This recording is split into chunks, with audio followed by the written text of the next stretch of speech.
여호와께서 모세에게 말씀하여 이르시되 이스라엘 자손의 원수를 미디안에게 갚으라. 그 후에 네가 네 조상에게로 돌아가리라. 모세가 백성에게 말하여 이르되 너와 함께 있는 사람들 가운데서 전쟁에 나갈 사람들을 무장시키고 미디안을 치러 보내어 여호와의 원수를 갚되 이스라엘 모든 지파에게서 각 지파에서 1000명씩을 전쟁에 보낼지니라 하매 각 지파에서 1000명씩 이스라엘 100만 명 중에서 12,000명을 택하여 무장을 시킨지라. 모세가 각 지파에 1000명씩 싸움에 보내되 제사장 엘르아살의 아들 비느하스에게 성소의 기구와 신호나팔을 들려서 그들과 함께 전쟁에 보내매 그들이 여호와께서 모세에게 명령하신 대로 미디안을 쳐서 남자를 다 죽였고 그 죽인 자 외에 미디안의 5 왕을 죽였으니 미디안의 왕들은 에위와 레김과 수루와 후루와 레바이며 또 부올의 아들 발람을 칼로 죽였더라. 이스라엘 자손이 미디안의 부녀들과 그들의 아이들을 사로잡고 그들의 가축과 양떼와 재물을 다 탈취하고 그들이 거처하는 성읍들과 촌락을 다 불사르고 탈취한 것, 노략한 것, 사람과 짐승을 다 빼앗으니라. 그들이 사로잡은 자와 노략한 것과 탈취한 것을 가지고 여리고 맞은편 요단 강가 모압 평지의 진영에 이르러 모세와 제사장 엘르아살과 이스라엘 자손의 회중에게로 나오니라. 아멘. 이번 주에 이 2개의 토라 포션 가운데서 먼저 이 마토트의 이 2번째 말씀입니다. 이 민수기 31장에 나와 있는 이 미디안과 전쟁하라 라고 하시는 주님의 명령을 받게 되고요. 이 마토트라고 하는 것은 그 지파들이라고 하는 그런 뜻이죠. 그런데 그 지파들은 그냥 단순히 이스라엘의 어떤 가문이나 어떤 혈통의 분류를 의미하는 것이 아니고 하나님께서 이스라엘 백성들을 당신의 어떤 지체로 삼으신다라고 하는 의미를 갖고 있습니다. 이게 이 마토트라고 하는 것이 이제 뻗어나간 가지, 그 우리에게도 그것을 어떤 지체라고 표현되는 것과 같이 이 몸이 있고 또 몸에서 뻗어나가는 손과 발 이런 것들을 이제 가지와 같이 그렇게 상징해서 표현을 하는데 이 마토트라고 하는 것은 이제 하나님의 거룩한 몸, 그러니까 그리스도 예수와의 몸을 이룬다라고 하는 것을 실제적으로 하나님께서 부르시는 것이라고 할 수가 있겠습니다. 그래서 그것을 어떤 지팡이라고도 하고 또 뻗은 가지라고도 하는 그런 뜻에서 나온 것이 이제 마토트 지파라고 하는 것인데, 그래서 우리 말로도 이제 가지를 의미하는 그 지를 써서 그 무언가 뻗어나온 그러한 그 족속에 대한 말씀을 주시고 있습니다. 그래서 이것은 그리스도 예수와의 그 몸의 연합을 또한 의미하는 것이겠고요. 그래서 오늘 이 말씀에서는 하나님께서 이 미디안과 전쟁하라고 하는 그러한 명령을 주십니다. 이 미디안과의 전쟁은 그냥 이 민족과의 전쟁이 아니고요, 여호와의 원수를 갚기 위한 전쟁이었습니다. 그래서 이스라엘의 원수, 여호와의 원수. 그러니까 이 미디안이라고 하는 것은 우리가 이 발람과 발락의 이야기 속에서도 만났던 것과 같이 이스라엘을 부정하고 이스라엘을 멸절시키려고 하는 이 반유대주의를 말하는 것입니다. 그러니까 그것을 가지고 있는 어떤 민족, 그것을 가지고 있는 어떤 집단, 그것으로 연합된 어떤 나라, 이것을 이제 아말렉이라고 부르는데, 그 아말렉이 말하자면 이러한 것입니다. 이스라엘을 멸절하기 위해서 계속해서 어딘가에서, 그러니까 그게 어떤 특정한 민족이나 특정한 지역에 살고 있는 특정한 사람들이 아니고 어딘가에서든 계속해서 이스라엘을 멸하기 위해서 대적이 일으키는 어떤 민족이나 군대를 이제 아말렉이라고 표현을 합니다. 그래서 그 나치 독일이 자신들을 이제 아리아인이라고, 혈통적으로 아리아인이라고 이렇게 믿고 또 이스라엘 그 유대인들을 아주 완전히 멸절시키기 위해서 막 광분했던 것을 우리가 기억을 합니다. 그때 이제 아리아인이라고 하는 것은 이제 아말렉의 이야기고요. 또 거기서 이 뭐 독일 민족, 뭐 게르만, 뭐 이 독일이라고 하는 그 나라는 이제 뭐 바뀔 수 있는 것이죠. 그래서 그게 미디안이 되기도 하고, 또 그게 뭐 하각 사람이 되기도 하고, 그게 이라크가 되기도 하고, 그게 독일이 되기도 하고, 그게 어떤 나라가 되기도 할 것인데, 그런데 이것이 여호와의 원수가 된다라고 말씀을 하시고 있습니다. 그러니까 이스라엘을 미워한다라고 하는 것은 이 단순한 이야기가 아닙니다. 그러니까 그냥 미워하게 되는 것이 아니고요. 어떤 그 이유와 원천이 있게 되는데, 먼저 오늘 이 말씀 속에서 미디안과 전쟁하라라고 할 때 이 미디안은 그 다투다라고 하는 이 마돈이라고 하는 말에서 나왔습니다. 그래서 마돈, 그래서 뭐 경쟁하고 다투고, 그런데 그것으로 막 떠들썩하게 하는 그러한 그 이야기입니다. 아브라함의 후처인 이 그드라에게서 난 아들이고요. 뭐 성경의 기록이 어떤 시간의 연대로 꼭 기록된 것이 아니라고 할지라도 어떤 영적인 분위기를 그렇게 설명을 해줄 때, 사라가 죽은 다음에 이삭의 아내 리브가를 늙은 종이 데리고 오는, 뭐 그래서 거의 기력이 다 쇠해갈 무렵에 후처 그드라를 드렸다, 뭐 이런 식으로 이제 나와 있습니다. 그러니까 그 연대의 신빙성을 떠나서 지금 아브라함에게 있어서의 어떤 욕망의 그 잔재들을 그렇게 뜻하게 됩니다. 그래서 거기에서 나온 아들이 바로 그 탐심에서 나온 아들이 바로 미디안이라고 하는 것이죠. 우리가 생각할 때 점점 성숙해가고 또 나이가 들고 신앙의 연륜이 쌓이면 욕망도 좀 사그라들고 좀 더 순결하고 또 순전하게 하나님의 종이 되고 하나님의 사람이 되면 참 좋겠는데, 오히려 그 오랜 세월 동안 켜켜이 쌓여온 자신의 어떤 욕망, 그리고 그것에 대해서 합리화시킨 어떤 자기 본위의 어떤 그러한 이 세계들, 그러한 것들이 이제 더 끔찍한 어떤 그 이야기들을 만들어내는 것, 그것이 바로 미디안이라고 하는 이 민족의 출현입니다. 사실 그 미디안 사람 이 발락과 발람이 바알볼 사건을 일으켜서 지금 이스라엘 굉장히 큰 어려움 가운데 들어갔고 다 죽을 뻔했다가 겨우겨우 살아나게 되었죠. 그래서 이스라엘을 대적하는 자들에게 있어서 이스라엘을 대적한다라고 하는 것은 그 두 가지 의미를 갖는데요. 첫 번째 의미는 이제 하나님의 언약을 부정하기 위해서, 그러니까 이 어떤 적그리스도 대적의 이 하수의 역을 이제 자처하게 되는 것입니다. 또 그게 어떻게 자극되고 그런 일들이 어떻게 일어날 수가 있겠는가라고 하는 것에 대해서 우리가 2차 세계대전 가운데 가장 이성적이고 지적이라고 했던 그 독일 민족의 어떤 그 광기를 본 기억이 있습니다.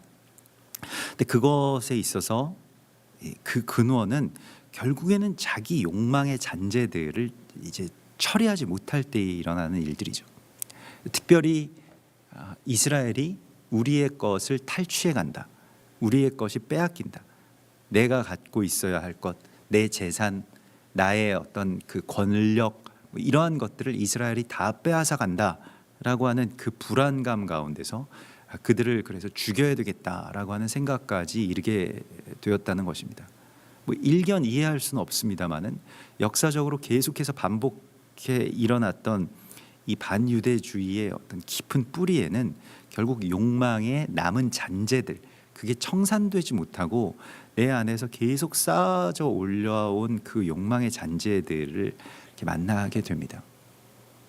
그래서 우리가 이제 성숙해 간다는 것, 뭐 이 경륜이 쌓이고 나이가 들어간다는 것에 대해서 정말로 이 두려운 마음으로 그러한 것들을 이제 맞이해야 합니다. 하나님 안에서 정말로 그렇게 자유함을 얻고 더 성숙하고 더 겸손하고 그런 욕망들을 예배로 하나님께 대한 어떤 소망으로 잘 그렇게 변화시키는 그런 성장 가운데로 우리가 들어갈 수 있도록 주님 앞에 기도해야 할 것입니다.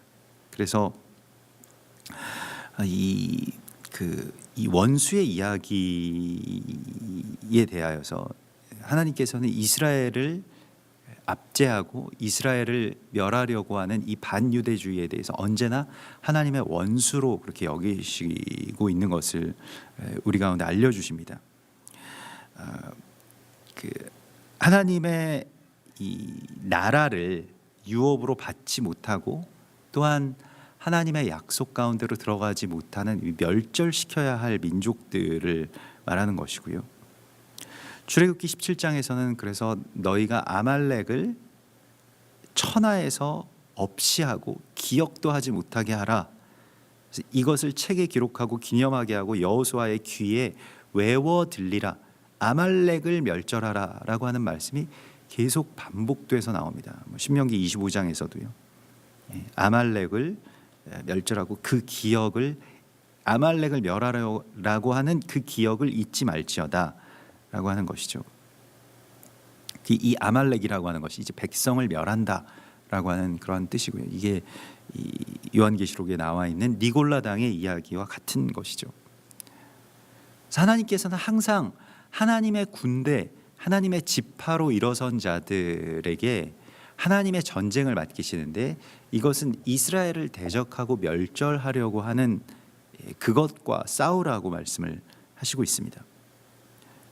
사실 그 반유대주의들을 이렇게 좀 연구하는 분들에게서 이렇게 듣다 보면 이게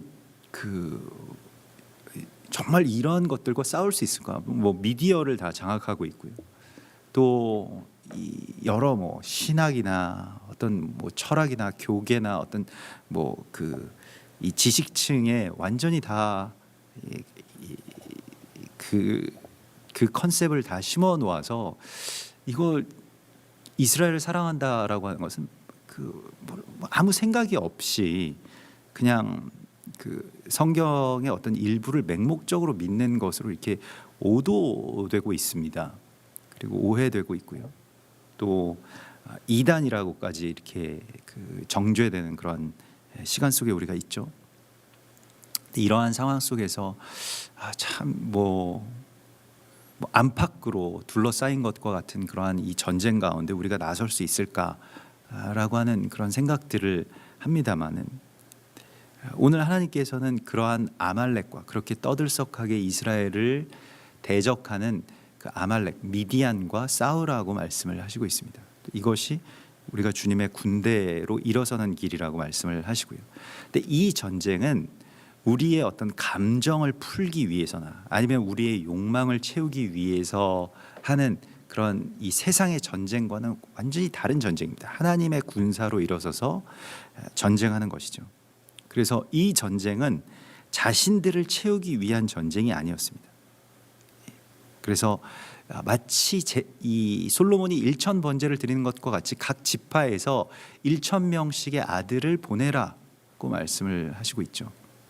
1천이라고 하는 것은 이 엘레프에서 나온 말인데요. 이 엘레프는 이 히브리어 가장 첫 번째 알파, 그러니까 이 히브리어의 알파에 해당하는 그러한 말이라고 할 수가 있겠습니다. 근데 황소를 뜻하고 혹은 가족을 뜻합니다. 또 그것은 멍에를 멍에를 함께 매다라고 하는 그러한 뜻이 있는데요. 하나님 앞에 솔로몬이 1천 번제를 드린 것과 같이 이스라엘 백성들이 물론 그것이 자신들의 어떤 원수이기도 합니다만은 그 이전에 이 하나님의 백성을 멸하려고 하는 하나님의 백성을 멸함으로써 이 세상을 완전히 어떤 육의 세상으로 만들려고 하는 그 대적을 향해서 나아가는 그 전쟁, 그것을 예배로 삼으라고 말씀을 하시고 있습니다. 이 전쟁 자체가 이들에게는 예배인 것이죠. 그래서 자신들의 전리품을 취하지 않는 전쟁, 이게 헤렘 전쟁이라고 하는데요. 진멸하라라고 하는 말씀이 이제 헤렘인데 사실은 그게 그 진멸해서 완전히 다 없애버리라고 하는 뜻도 있습니다만은 하나님께 드리는 것입니다.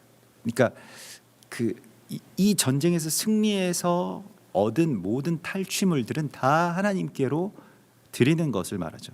그래서 자기 안에 그 욕망을 채우려고 하는 것에서 벗어나서 이제 하나님의 나라의 군사, 그러니까 혈과 육을 위해서 싸우는 그런 전쟁이 아니라 정말로 이 공중권세 잡은 자들과 이 세상에 그 하나님의 나라를 대적하는 그 악한 것들과의 싸움에 자기 자신을 온전하게 드리는 전쟁, 이것을 헤렘 전쟁이라고 이야기를 하고 이것으로 하나님께서 우리를 부르시고 있습니다. 자기를 위해서 싸운다라고 하는 것은 내가 나를 위해서 싸울 테니 하나님이 도와주십시오라고 하는 그 일반적인 전쟁과는 완전히 다른 이야기죠. 봉헌이라고 하는 뜻을 갖고 있는 것이 이제 헤렘입니다. 그래서 진멸하다라고 하는 뜻도 있습니다만은 봉헌하다라고 하는 것이죠.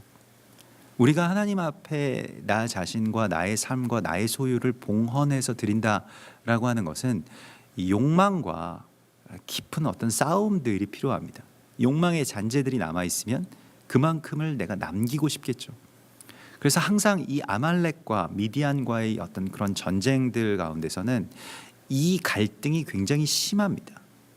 그러니까 예배가 되지 못하게 하고 결국에는 성령으로 시작했다가 육체로 마치게 하는 바로 이 지점의 이야기들이 반드시 싸움이 되게 되어 있습니다. 그래서 우리가 내일 이 말씀을 보게 될 것입니다만은 사울 왕이 아각 사람들과 전쟁 가운데 아각 사람도 역시 아말렉을 뜻하는 그런 단어입니다.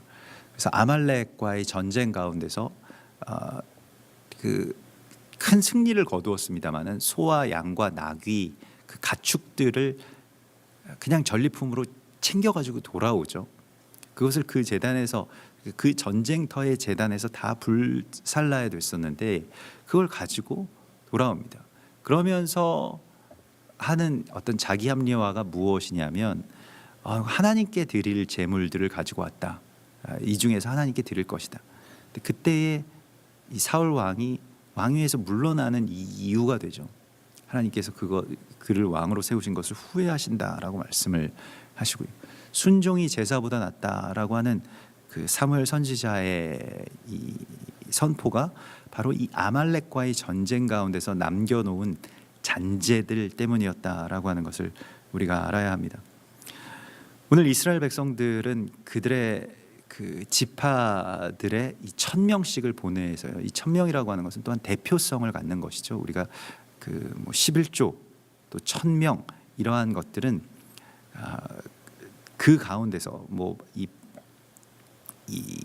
이스라엘 백성들의 어떤 그 지파들 속에서 모든 지파에게서 그 1000명을 택하여서 이스라엘 100만 명 중에서 12,000명을 택하였다라고 하는 것이니까요.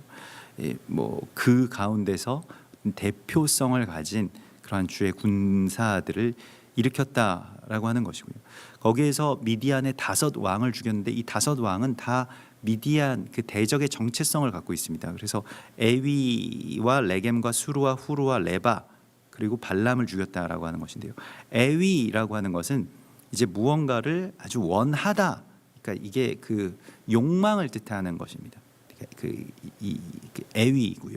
그래서 이게 그 반유대주의에서는 자기 욕망이 가장 강한 것이죠. 그것도 이 레겜이라고 하는 것은 아주 다양한 색깔을 의미합니다. 그래서 이게 혼합주의.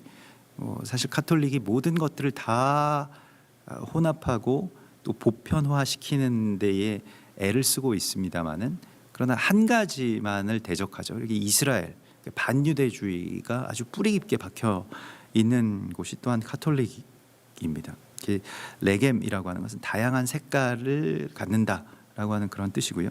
수루라고 하는 것은 이제 이 구속하다, 한정하다 이런 뜻을 갖고 있습니다. 그래서 더 이상 그 앞으로 나아갈 수 없게끔 만드는 어떤 그러한 것을 말하고, 후루라고 하는 왕의 이름은 이 핏기가 없이 창백해진다라고 하는 뜻이고요.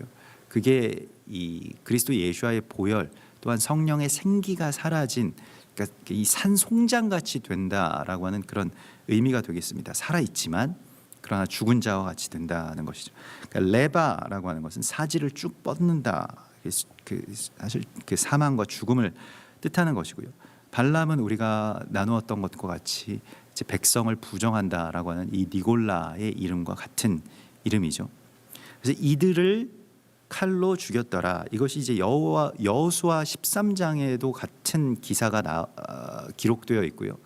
이 르우벤 지파의 땅에 이 영역이 됩니다. 이들을 죽인 이야기가요. 그래서 이 르우벤 지파에게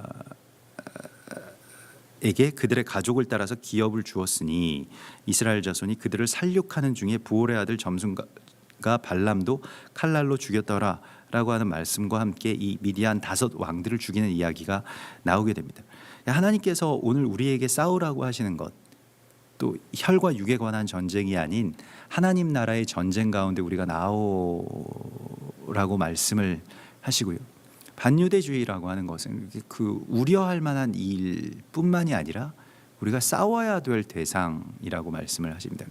그래서 그것을 우리 안에서 진멸하는 것, 내 안에 그런 욕망들의 잔재들과 싸우는 것, 그래서 정말로 순전한 하나님의 예배자로, 거룩한 주님의 지파로, 제사장으로 그렇게 일어서는 것을 통해서 우리 안에 있는, 내 안에 있는, 교회 안에 있는 이 반유대주의를 그렇게 청산하라고, 진멸하라고, 봉헌하라고 하나님께서 말씀을 하시고 있습니다. 우리 이번 주에는 그 두 토라 포션이죠. 그래서 마세이의 토라 포션 33장 11절에서 49절까지 말씀입니다. 33장 11절에서 49절까지 말씀, 광야의 노정들을 그렇게 다시 한번 복귀하는 그러한 말씀입니다. 우리 같이 11절에서 33장 11절에서 49절까지의 말씀 같이 한 목소리로 봉독하시겠습니다. 홍해가를 떠나 신광야의 진을 치고 신광야를 떠나 돕가의 진을 치고 돕가를 떠나 알루스의 진을 치고 알루스를 떠나 르비딤의 진을 쳤는데 거기는 백성이 마실 물이 없었더라. 르비딤을 떠나 신의 광야의 진을 치고 신의 광야를 떠나 기브롯 핫다와의 진을 치고 기브롯 핫다와를 떠나 하세롯의 진을 치고 하세롯을 떠나 린마의 진을 치고 린마를 떠나 림몬 베레스의 진을 치고 림몬 베레스를 떠나 림나의 진을 치고 림나를 떠나 리사의 진을 치고 리사를 떠나 그헬라다의 진을 치고 그헬라다를 떠나 세벨산의 진을 치고 세벨산을 떠나 하라다의 진을 치고 하라다를 떠나 마켈롯의 진을 치고 마켈롯을 떠나 다핫의 진을 치고 다핫을 떠나 데라의 진을 치고 데라를 떠나 밑가의 진을 치고 밑가를 떠나 하스모나의 진을 치고 하스모나를 떠나 모세롯의 진을 치고 모세롯을 떠나 분의 야아간의 진을 치고 분의 야아간을 떠나 홀하깃갓의 진을 치고 홀하깃갓을 떠나 욤바다의 진을 치고 욤바다를 떠나 아브로나의 진을 치고 아브로나를 떠나 에시온 게벨의 진을 치고 에시온 게벨을 떠나 신광야 곧 가데스의 진을 치고 가데스를 떠나 에돔 땅 변경의 호르산의 진을 쳤더라. 이스라엘 자손이 애굽 땅에서 나온 지 40년째 5월 초하루에 제사장 아론이 여호와의 명령으로 호르산에 올라가 거기서 죽었으니 아론이 호르산에서 죽었던 때의 나이는 123세였더라. 가나안 땅 남방에 살고 있는 가나안 사람 아랏 왕은 이스라엘 자손이 온다는 소식을 들었더라. 그들이 호르산을 떠나 살모나의 진을 치고 살모나를 떠나 분온의 진을 치고 분온을 떠나 오봇의 진을 치고 오봇을 떠나 모압 변경 이에 아바림의 진을 치고 이임을 떠나 디본갓의 진을 치고 디본갓을 떠나 알몬 디블라다임의 진을 치고 알몬 디블라다임을 떠나 느보 아바림산의 진을 치고 아바림산을 떠나 여리고 맞은편 요단강가 모압 평지의 진을 쳤으니 요단강가 모압 평지의 진영이 벳 여시못에서부터 아벨 시딤에 이르렀더라. 아멘. 이스라엘 백성들이 애굽을 떠나서 이제 그 요단 맞은편까지, 그러니까 가나안 땅에 아주 직전까지 오게 된 그 광야에서의 노정을 이렇게 복귀하고 있습니다. 그대로 다시 기억하고 있는데요. 사실 그 노정들을 우리는 이제 이것의 의미를 다 알 수는 없습니다만은 그 땅 가운데서 있었던 여러 가지 일들을 기억하고 또 그러한 과정 속에서 어떻게 그것을 거쳐왔고 또 어디서 넘어졌고 어디서 승리할 수 있었는지를 이제 다시 기억해서 앞으로 새로운 길을 나가라고 말씀을 하십니다. 그래서 한 노정을 정리하고 있고요.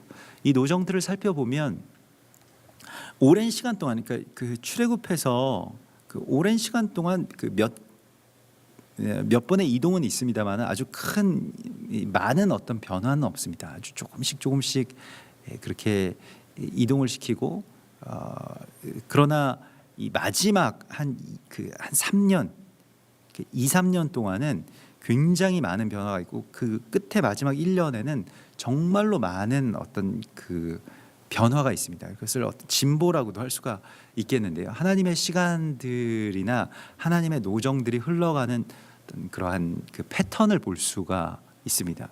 변화 없이 오랫동안 무언가가 이렇게 응축되었다가 갑자기 하나님의 시간이 열리면 확 나아가게 되는 그러한 이 노정의 분위기를 우리가 이 안에서 이제 보게 되는데요. 이제 홍해를 건너와서 신광야에서부터 이제 시작이 됩니다. 그래서 신광야는 찌르다라고 하는 말도 있고요. 또 진흙이라고 하는 그런 뜻도 있습니다. 그래서 이제 드디어 이 하나님의 땅으로 향하는 그 광야의 여정들이 본격적으로 시작되게 된 것인데 먼저는 이제 이곳이 광야이기 때문에 르비딤에 들어갔을 때 물이 없었더라라고 하는 그러한 이 말씀이 있죠. 그래서 그 르비딤을 떠나서 다시 광야로 들어가게 되고 또 여기에 그 14절에 보면 알루스를 떠나 르비딤에 진을 쳤다라고 하는 것인데요. 이곳에서 물이 없었다라고 하는 그 르비딤은 원래는 쉬어야 하는, 그러니까 쉬는 장소라는 뜻입니다. 이렇게 침소라고 하는 뜻을 갖고 있습니다. 그래서 쉬게 되어 있는데 여기에 물이 없다라고 하는 것은 성경에서 물이 없는 것은 은혜가 사라진 상태를 말합니다. 그러니까 그러면 다툼이 일어나게 되고 사실은 우리가 가정이라고 하는 것도 안식이 있어야 하고 쉼이 있어야 되고 들어오면 마음이 편해야 되는데 거기에서 뭔가 은혜가 사라지게 되면 이제 다툼이 시작되게 되죠. 그러면 이제 마사와 무리바의 물에서 모세와 이제 이 백성들이 싸운 것과 같은 다툰 것과 같은 그런 다툼들이 일어나게 됩니다. 그리고 이것이 이 광야 내내 이스라엘 백성들을 괴롭혔던 이야기이죠.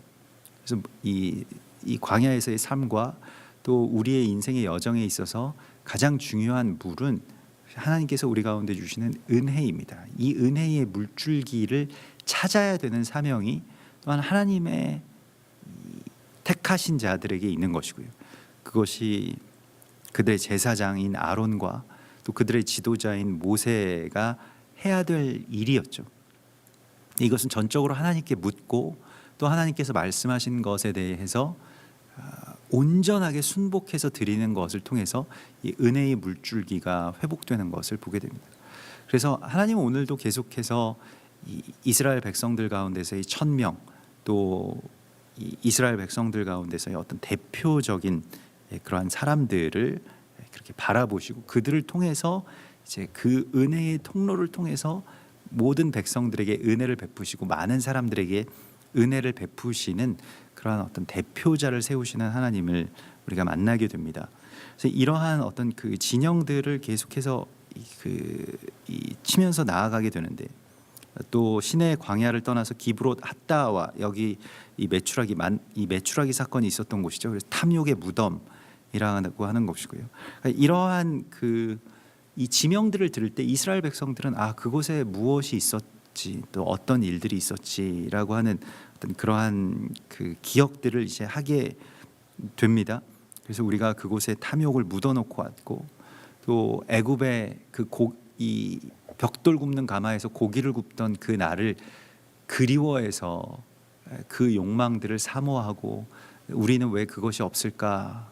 나에게는 왜 그런 욕망을 채울 수 있는 어떤 도구들이 없을까라고 하는 것에 대해서 한탄했던 그 기억들을 다시 떠올리게 하십니다. 그러면서 그런 어떤 진영들이 이렇게 쭉 나가다가 진을 친 이야기뿐만이 아니라 38절에 보면 아론의 죽음, 그 제사장의 죽음의 이야기가 나오게 됩니다. 그래서 그 노정을 이제 정리하면서 40년 동안 그 42곳의 그런 이동이 있었는데 광야를 악평하기 전까지 말하자면 이런 이 42번의 어떤 여정 가운데서 아론의 죽음 이후에 어떤 크게 이제 분기점이 되는데, 이 제사장의 죽음이라고 하는 것은 이제 예수와의 죽음과도 깊은 관계가 있습니다. 그러니까 그 예수와가 제사장으로서 또 죽으신 것이기 때문에요. 그런데 평균 2년에 한 번 정도로 움직이게 되는데요. 광야에서 이 노정이 2년에 한 번 정도 이사하게 되어 있었습니다. 그런데 아론의 죽음 이후에 갑자기 5개월 동안 8번 이사를 다닙니다. 사실 우리도 뭐 광야에서 이스라엘 백성들이 이동하는 거 쉬웠겠다 이렇게 생각을 할 수가 있겠습니다만, 백성 이 전체가 뭐 100만 명 넘는 사람들이 짐 싸서 움직인다라고 하는 건 그 쉬운 일이 아니죠. 근데 5개월 동안 8번의 아주 급격한 이동이 있게 되고, 거기에서 어떤 더디던 점점 차분하게 나가던 일들이 아주 급속하게 추진되게 되는데, 제사장의 죽음의 그 이야기 속에 있게 됩니다. 그래서 이 아부월 9일, 이 테샤브 아부까지 14번 그 진을 치게 되고요. 사람의 죽은 날을 정확하게 기록한 토라에서 유일한 구절입니다. 성경 전체에서도 아마 거의 유일한 구절일 것입니다. 사람이 언제 무슨 날 죽었다라고 하는 것이 잘 기록되지 않거든요. 그런데 애굽 땅에서 나온 지 40년째 5월 초하루에라고 나와 있는 이것이 이제 그 광야의 이 악평 사건의 종결과도 같은 그러한 이야기이고요. 민수기 35장 28절에 보면 이 도피성에 관한 규례 가운데서 독특하게 이런 규례가 나옵니다. 대제사장이 죽은 후에는, 그렇게 살인자들이 그 전에는 도피성에 숨어서 이렇게 살고 있다가 자기 집으로 언제 돌아가느냐? 대제사장이 죽으면 돌아간다는 거예요. 대제사장이 죽은 후에는 그 살인자가 자기 소유의 땅으로 돌아갈 수 있느니라. 그래서 이스라엘 백성들이 이제 드디어 그러한 모든 이전의 굴레들에서 벗어나서 약속의 땅을 향해서 전진하게 되는 그 분기점은 대제사장의 죽음, 곧 그리스도 예수와의 죽음과도 깊은 관계를 그렇게 갖고 있습니다. 그래서 오늘 이 말씀 속에서 또 이번 한 주간에 우리를 이끌어 주신 우리의 삶의 노정들을 다시 한번 되돌아보고, 또 그리고 그곳 가운데서 언제가 그런 분기점이 되는가, 또 어느 지점에서부터 우리의 삶을 하나님께서 아주 급하게 몰아세우셔서 하나님의 나라로 이끄시는가라고 하는 것들을 다시 한번 이렇게 돌이켜보라고 말씀을 하십니다. 그리고 광야의 이스라엘 백성들의 이 여정들도 우리가 같이 살피면서 그렇게 우리의 삶의 이 노정들과 함께 하나님의 부르심을 받고 하나님의 지파가 되는 그러한 이 다음 단계의 노정, 그 요단강가 앞으로 우리를 하나님이 인도해 주시기를 원하십니다. 우리 같이 기도하겠습니다. 하늘에 계신 우리 아버지시여, 이름이 거룩히 여김을 받으시오며 나라의 임하옵시며 뜻이 하늘에서 이룬 것 같이 땅에서도 이루어지이다. 오늘날 우리에게 일용할 양식을 주옵시고, 우리가 우리에게 죄 지은 자를 사하여 준 것 같이 우리 죄를 사하여 주옵시고, 우리를 시험에 들게 하지 마옵시며 다만 악에서 구하옵소서. 대개 나라와 권세와 영광이 아버지께 영원히 있사옵나이다. 아멘.